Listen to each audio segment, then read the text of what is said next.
کیا تمہیں مجھ پر اعتماد نہیں ہے؟ اس نے اس کی بات پر جیسے دکھ سے پوچھا۔ مجھے تم پر اعتماد ہے، اس نے بڑی خود اعتمادی سے سر اٹھا کر کہا تو وہ مسکراتا ہوا اٹھ کھڑا ہوا تھا۔ ہر جمعرات کو سیمینار ہوتا تھا جس میں اردو ادب اور ڈرامے پر مکالمہ پڑھا جاتا تھا۔ آج کا ڈرامہ انارکلی تھا۔ ہر دفعہ کی طرح مکالمے کے اختتام پر سر نے سب سے پہلا سوال یہی کیا تھا کہ انارکلی کس کا المیہ ہے؟ سب کے لیے یہ ایک اچھوتا سوال تھا، مگر اس کا جواب کسی کے پاس بھی اچھوتا نہیں تھا۔ سب کے ذہنوں میں ایک ہی نام تھا، مگر سر کا یہ کہنا کہ یہ اکبر کا المیہ ہے سب کو حیران کر گیا۔ اکبر کا المیہ؟ وہ کس طرح؟ یہ اکبر کا المیہ کیسے ہو سکتا ہے سر؟ یہ کیسے ممکن ہے؟ کلاس کے ہونہار اسٹوڈنٹ علی حسن نے اٹھتے ہوئے پوچھا تھا۔ جواب میں سر کے چہرے پر مخصوص مسکراہٹ تھی، کیونکہ اس سارے واقعے سے اکبر کی ساکھ متاثر ہوئی تھی۔ وہ برِ صغیر میں اکبر اعظم کے نام سے جانا جاتا تھا۔ اس کا قابل ثبوت ایک کنیز کی وجہ سے نافرمانی پر اتر آیا۔ حکومت بدنام ہوئی۔ بادشاہ کے پائے استقلال میں لغزش محسوس کی گئی کہ لوگوں کے دلوں سے اس کی عزت کم ہونے لگی، عوام میں چہم گوئیاں ہونے لگیں۔ اکبر اعظم کا بیٹا اور نافرمان شہزادے کی مظلومیت لوگوں کا دل پسیج گیا۔ اکبر اعظم لوگوں کی نظروں میں جابر حکمران بن کر رہ گیا۔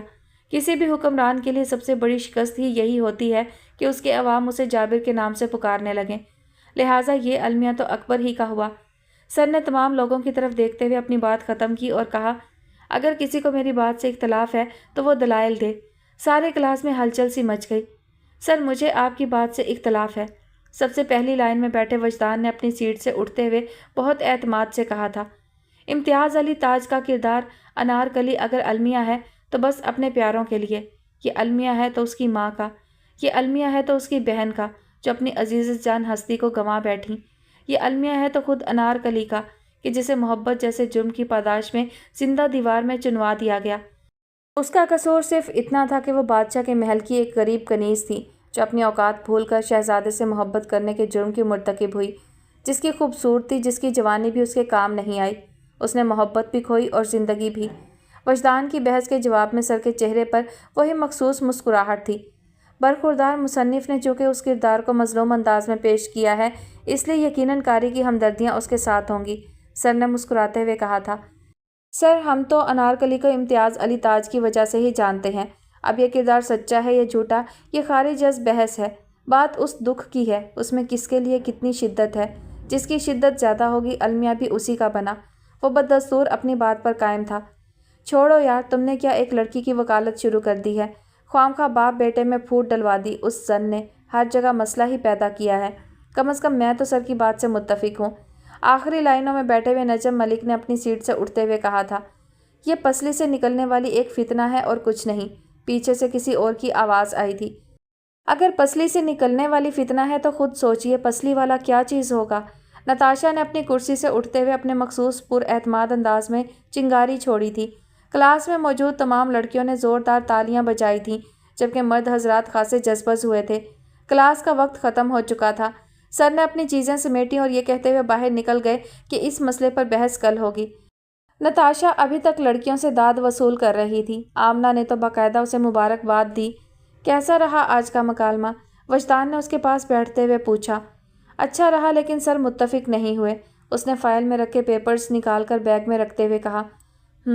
اس نے پرسوچ انداز میں کہا، اچھا اگر مجھ سے کسی قسم کی مدد کی ضرورت ہے تو کہو، پھر مجھے اپنے ایک ضروری کام سے جانا ہے۔ اس کی آفر پر وہ ایک دم الرٹ ہو گئی تھی۔ مجھ سے یہ تاریخ ادب کے نوٹس نہیں بن رہے، کچھ ہیلپ کر دو پلیز، پھر جہاں جی میں آئے جانا۔ اس کی بات پر وہ بے ساختہ مسکرایا، یعنی تمہارا کام کر دوں پھر بھلے سے بھاڑ میں جاؤں۔ اس کی بات پر وہ کھلکھلا کر ہنسی۔ بھئی تمہاری مرضی ہے، میں تمہیں وہاں جانے سے روک تو نہیں سکتی۔ جواب میں وجدان نے مسکراتے ہوئے اس کے سر پر ہلکی سی چپت لگائی تھی۔ ایگزام شروع ہو گئے تھے، پہلے پیپر والے دن وہ بہت گھبرائی ہوئی تھی۔ ابھی پیپر شروع ہونے میں تھوڑا وقت تھا۔ وہ باہر برآمدے میں ٹہل ٹہل کر رٹے لگا رہی تھی۔ آج منہ دھو کر نہیں آئی ہو کیا؟ تمہارا رنگ تو یوں فک ہو رہا ہے جیسے خدا نخواستہ قیامت آنے والی ہو۔ وہ کب سے اس کی ایک ایک حرکت کو نوٹ کر رہا تھا۔ قیامت سے کم بھی نہیں، اس نے مستقل ٹہلتے ہوئے کہا تھا۔ پہلے پڑھ لیا ہوتا تو اب ایگزام قیامت کی طرح نہ لگتے۔ اس کی بات پر مریم نے منہ پھلا لیا۔ یہ وقت تانا دینے کا نہیں ہے، مدد کرنے کا بھی نہیں ہے، وہ اسے چھیڑتے ہوئے بولا۔ سنو، اگر میں پیپر میں کچھ بھی نہ کر پائی تو؟ دل کا خدشہ زبان پر آ گیا۔ تو کوئی بات نہیں، اگلے سال پھر دے لینا، وہ اپنی مسکراہٹ دباتے ہوئے بولا۔ تمہیں تو دل رکھنا بھی نہیں آتا، وہ چڑ گئی۔ جھوٹ موٹ کی تسلی دینے سے فائدہ؟ ویسے تم اتنا گھبرا کیوں رہی ہو؟ ایگزامس کو ہوا بنا لیا ہے تم نے۔ امتحان زندگی موت کا مسئلہ نہیں ہوتے۔ ٹیک اٹ ایزی یار، مجھے لگتا ہے تم نے آج ناشتہ بھی نہیں کیا۔ وہ بغور اس کی طرف دیکھتے ہوئے بولا تھا۔ ہاں میں واقعی ناشتہ نہیں کر کے آئی، دل نہیں چاہ رہا تھا، گھبراہٹ ہو رہی تھی، اس نے صاف گوئی سے کہا تھا۔ تم اتنی نکمی تو نہیں ہو، پھر گھبراہٹ کس بات کی ہے؟ ان 2 سالوں میں تمہارا تعلیمی ریکارڈ بہت اچھا رہا ہے، خود کو اس قدر کمزور مت سمجھو، تم کمزور نہیں ہو، بہت بہادر ہو۔ وہ اسے تسلی دے رہا تھا۔ میں بہادر ہوں یہ کس نے کہا؟ اسے حقیقتاً اچنبھا ہوا تھا۔ میں کہہ رہا ہوں، کیا اتنا کافی نہیں؟ کم از کم 2 بندوں کی گواہی ہونی چاہیے، کسی ایک کی شہادت پر اعتبار نہیں کیا جاتا۔ وہ بغیر سوچے سمجھے بولی تھی۔ جب 2 بندوں کی گواہی کا وقت آئے گا تو وہ بھی دے لیں گے۔ اس کی شرارت پر اسے اپنے کہے گئے الفاظ کا احساس ہوا تھا۔ میں کیا کہہ رہی ہوں اور تم کیا کہہ رہے ہو؟ اتنا ڈر لگ رہا ہے مجھے اور تمہیں ذرا بھی خیال نہیں، وہ اپنی جھیپ مٹاتے ہوئے بولی تھی۔ خیال ہی تو کر رہا ہوں تمہارا۔ ہاں یاد آیا، جس کام سے آیا تھا وہ تو میں بھول ہی گیا، ایک بات کہنا تھی تم سے۔ وہ اپنے اصل موضوع کی طرف آیا تھا۔ کیا؟ میں چاہ رہا تھا کہ تم ایگزامس کے بعد میری اکیڈمی میں اپلائی کر دو، کیونکہ جونیئر کلاسز کے مقابلے میں سینئرز کو پڑھانا آسان ہوتا ہے اور اکیڈمی کو نئے سٹاف کی ضرورت بھی ہے۔ اگلے ماہ کے اینڈ میں انٹرویوز سٹارٹ ہو رہے ہیں، میں چاہتا ہوں کہ تم بھی انٹرویو دے دو۔ ہاں دیکھوں گی، وہ اماں سے پوچھے بغیر ابھی کوئی فیصلہ نہیں کر سکتی تھی۔ ایسا کرو تم مجھ سے اکیڈمی کا ایڈریس لے لو، شاید ایگزامس کے دوران ہماری ملاقات نہ ہو، تم ایگزامس کے بعد اس ایڈریس پر پہنچ جانا اور خدا کے واسطے گھبرانا نہیں، میں تم سے پہلے وہاں موجود ہوں گا۔ اس نے ایک پیپر پر ایڈریس لکھتے ہوئے کہا۔ وہ خاموش رہی۔ آمنہ تیز تیز قدموں سے اسی طرف آ رہی تھی۔ تھینک گاڈ ابھی پیپر شروع نہیں ہوا، اتنی تیز تو گھوڑا بھی نہیں دوڑتا ہوگا جتنی تیزی سے میں یہاں تک پہنچی ہوں۔ ان دونوں کو ابھی باہر ہی کھڑا دیکھ کر اس نے پھولی ہوئی سانسوں کے ساتھ کہا، چلو، یک نہ شد دو شد۔ وجدان نے مسکراتے ہوئے کہا تو دونوں نے گھور کر اسے دیکھا تھا۔ پتہ ہے کیا، ساری رات میں خواب میں یہی دیکھتی رہی کہ میرے پہنچنے سے پہلے ایگزامس شروع ہو چکے اور ایگزامینر نے مجھے اندر داخل نہیں ہونے دیا۔ وہ انتہائی بچکانہ انداز میں اپنی سہیلی کو خواب سنا رہی تھی۔ تم لوگوں کے انداز سے تو یوں لگ رہا ہے جیسے میٹرک کے پیپر دے رہی ہو، چہروں پر ہوائیاں اڑ رہی ہیں، ہمیں دیکھو کتنے مطمئن ہیں، اجمل نے وجدان سے ہاتھ ملاتے ہوئے کہا۔ وہ ابھی وہاں آیا تھا۔ مریم، وہ کل کون سی آیت بتائی تھی تم نے جو پیپر پر پڑھ کر پھونکنی تھی؟ اس نے اجمل کی طرف سے پیٹھ موڑتے ہوئے کہا۔ اس بار تو ان دونوں کا قہقہا زوردار تھا۔ پیپرز ختم ہونے کے چند دن بعد وہ اکیڈمی جا کر انٹرویو دے آئی اور کچھ ہی دن میں لیٹر اسے مل گیا۔ اب پچھلے 1 ہفتے سے وہ باقاعدگی کے ساتھ اکیڈمی جا رہی تھی۔ اسے BA کے اردو لٹریچر کی کلاس ملی تھی، اس لیے وہ بہت شوق اور لگن سے پڑھا رہی تھی، اور پھر وجدان قدم قدم پر اس کے ساتھ تھا۔ اب اسے شدت سے رزلٹ کا انتظار تھا تاکہ وہ جاب کے لیے اپلائی کر سکے۔ یہ ایک ایسا خواب تھا جو وہ کئی برسوں سے دیکھ رہی تھی۔ آج اکیڈمی سے واپسی پر وجدان نے اسے یہی پوچھا تھا، رزلٹ کے بعد کیا پلان ہیں تمہارے؟ کسی اسکول میں اپلائی کروں گی، کیونکہ ٹیچنگ کے علاوہ مجھے کوئی اور شعبہ سوٹ نہیں کرتا، اور شاید اماں بھی راضی نہ ہو، اس نے اس کے قدم سے قدم ملا کر چلتے ہوئے کہا تھا۔ یہ ان 8 دنوں میں پہلا موقع تھا کہ وہ دونوں واپسی پر اکٹھے سٹاپ کی طرف جا رہے تھے۔ وجہ وجدان کی بائک کی خرابی تھی، ورنہ تو وہ مریم کے باہر نکلنے سے پہلے ہی جا چکا ہوتا تھا۔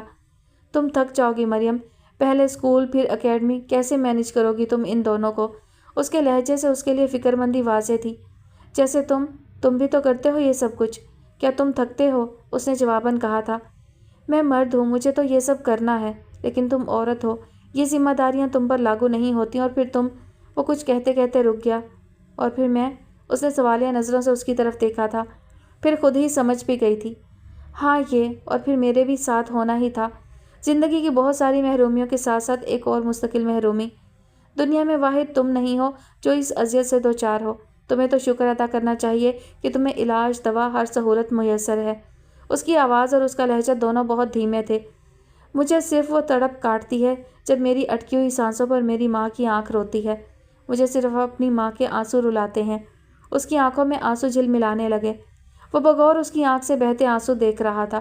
اسے اس کی آنکھیں بھابھی کی آنکھوں جیسی لگیں۔ تم سب عورتیں روتے ہوئے ایک جیسی لگتی ہو، تم جانتی ہو بھابھی بھی بالکل تمہارے جیسی ہیں، پل میں ہنستی ہیں، پل میں روتی ہیں۔ وہ اس کی بات کے جواب میں خاموش رہی۔ جانتی ہو وہ ایسا کیوں کرتی ہیں؟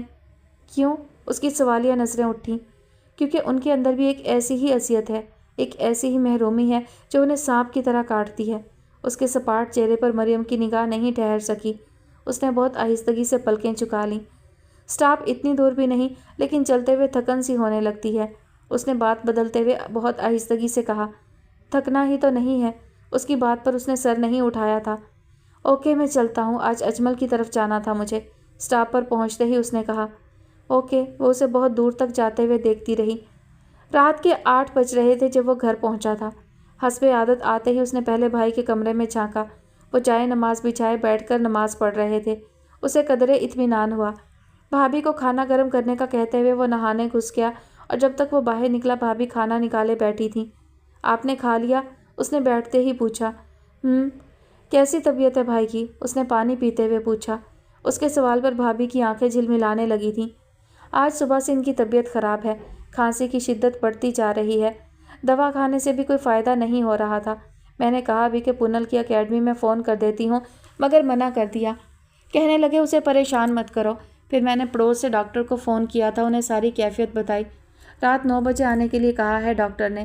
بھابھی نے اسے تفصیل بتاتے ہوئے اس کی طرف دیکھا۔ 8:30 تو ہو گئے ہیں، ابھی نکلیں گے تبھی وقت پر پہنچ پائیں گے، اس نے اٹھتے ہوئے کہا۔ آپ بھائی سے کہیے میں ٹیکسی لے کر آتا ہوں، اس نے باہر نکلتے ہوئے کہا۔ کلینک سے گھر پہنچنے کے بعد اس نے رپورٹس اور دوائیاں بھابھی کو پکڑا دی تھیں۔ آج ہی اسے اکیڈمی سے تنخواہ ملی تھی۔ 2,500 روپے ڈاکٹر کی فیس اور دوائیوں پر خرچ ہوئے تھے۔ اب اس کی جیب میں 500 روپے تھے۔ وہ کمرے سے باہر نکلا تو بھابھی صحن کی لائٹ آف کر رہی تھی۔ بھابھی یہ، اس نے جیب سے 500 روپے نکالتے ہوئے ان کی طرف بڑھائے۔ یہ بھی مجھے دے دو گے تو پھر اپنے پاس کیا رکھو گے؟ انہوں نے اس کے بڑھے ہوئے ہاتھ کو دیکھتے ہوئے کہا۔ آپ کو گھر چلانا ہوتا ہے، لیکن مجھ پر ایسی کوئی ذمہ داری نہیں ہے۔ اس نے بات کو ہلکا پھلکا رخ دیا تھا۔ مجھے جاب مل جائے گی تو سب ٹھیک ہو جائے گا۔ ڈاکٹر نے تم سے کیا کہا تھا؟ انہوں نے اس کے چہرے پر کچھ کھوجتے ہوئے پوچھا۔ ہاں، کہہ رہے تھے نئی اور پرانی رپورٹس میں زیادہ فرق نہیں ہے۔ اس نے انہیں مطمئن کرنا چاہا۔ فرق بہتری کی طرف ہے؟ انہوں نے بہت امید سے اس کی طرف دیکھتے ہوئے پوچھا۔ ہاں، بھائی سو گئے کیا؟ اس نے بات کو ٹالنا چاہا تھا۔ اس کے اس طرح بات بدلنے پر ان کی آنکھوں کی جوت بجھنے لگی۔ تمہارے چہرے پر جھوٹ اچھا نہیں لگتا پونل، مجھ سے کبھی جھوٹ مت بولنا، انہوں نے پلٹتے ہوئے کہا اور پھر اپنے کمرے کی طرف بڑھ گئیں۔ سچ کہوں گا تو آپ کو دکھ ہوگا، جھوٹ بولوں گا تو بدگمانی۔ ایسا کیا کروں کہ آپ خوش رہیں؟ اس نے صحن کی تاریکی میں دیکھتے ہوئے سوچا تھا۔ رزلٹ کے بعد اس نے اپنے علاقے کے ایک اسکول میں جاب حاصل کر لی۔ اسکول اور اکیڈمی کی تنخواہ ملا کر وہ 6,000 روپے ماہوار کمانے لگی تھی، اور اس پر وہ بہت خوش تھی۔ اب ہر مہینے اپنے اندر چھپی ہوئی لاتعداد خواہشوں میں سے کوئی ایک خواہش وہ پوری کر لیا کرتی تھی۔ زندگی معمول کے مطابق شروع ہوئی، جیسے سب کچھ بدلنے لگا تھا۔ جس دن سے وہ نوکری کرنے لگی تھی، اماں کو یکایک وہ بھی آپا جیسی دکھنے لگی تھی۔ وہ دونوں کو ایک ساتھ دیکھتی تو اپنا آپ مزید بوڑھا لگنے لگتا۔ اب بھی وہ برآمدے میں بیٹھی اسے صحن میں کپڑے دھوتا ہوا دیکھ رہی تھی۔ کتنی بڑی ہو گئی، ابھی اتنی سی تھی، پورے صحن میں دوڑیں لگاتی پھرتی تھی۔ اس کے پیچھے پیچھے بھاگا کرتی تھی میں، کہیں گر نہ جائے، چوٹ نہ لگ جائے۔ اب اتنی ذمہ دار ہو گئی، مجھے پتہ بھی نہیں چل سکا اور اتنا وقت گزر گیا۔ ان کی نظریں صحن سے ہٹ کر کچن کی طرف بھٹک گئی تھیں، جہاں آپا مگن انداز میں توا چولہے پر چڑھائے روٹی بیل رہی تھیں۔ کتنا ساتھ دیا ہے اس نے میری ہر پریشانی کو بنا کہے جان لیتی ہے۔ جانے کب سے اس گھر کی ڈور سنبھال رکھی ہے اس نے، کیا کیا ہے میں نے ان کے لیے؟ وہ سر جھکائے اپنا احتساب کر رہی تھیں۔ کیا بات ہے اماں، آپ اتنا خاموش کیوں بیٹھی ہیں؟ اس نے کپڑے دھونے کے بعد اپنے دوپٹے سے ہاتھ پونچھتے ہوئے ان کے پاس بیٹھ کر پوچھا۔ تم سے کتنی بار کہا ہے کپڑے مت دھویا کرو، سمجھتی کیوں نہیں ہو تم؟ انہوں نے اپنی سوچوں کا رخ بدلتے ہوئے کہا تھا۔ کچھ نہیں ہوتا اماں، آپ یوں ہی ہر بات میں ڈرتی رہتی ہیں، وہ ان کی گود میں سر رکھتے ہوئے بولی تھی۔ اماں میرے اسکول میں ایک ٹیچر ہیں، خاصی بڑی عمر کی ہیں، بہت سو کی شادیاں کروا چکی ہیں، ٹیچنگ کے ساتھ ساتھ یہ بھی پروفیشن ہے ان کا، ہم ان سے آپا کے بارے میں بات کر سکتے ہیں، اس نے بہت سوچتے ہوئے کہا تھا۔ اماں اس کی بات پر بے ساختہ مسکرا دیں۔ میں نے اپنی فیکٹری میں ایک عورت سے بات کر رکھی ہے، وہ کہہ رہی تھی انشاءاللہ 1-2 دن میں کوئی اچھا سا رشتہ بتائے گی۔ اب دیکھو آگے اللہ مالک ہے، نصرت کی کر دوں تو پھر تمہاری باری بھی آئے۔ اماں نے اس کی پیشانی چومتے ہوئے کہا۔ جی نہیں، میری کوئی باری واری نہیں ہے، اس نے ان کی گود میں منہ چھپاتے ہوئے کہا۔ لو تمہاری باری کیوں نہیں ہے؟ اماں نے ہنستے ہوئے کہا۔ اگر میں بھی چلی جاؤں گی تو پھر آپ کے پاس کون رہے گا بتائیں؟ اس نے اٹھتے ہوئے پوچھا۔ تم کہاں جا رہی ہو؟ آپا نے کچن سے نکلتے ہوئے جس انداز سے پوچھا، اسے سن کر اس کی اور اماں کی بے ساختہ ہنسی نکل گئی۔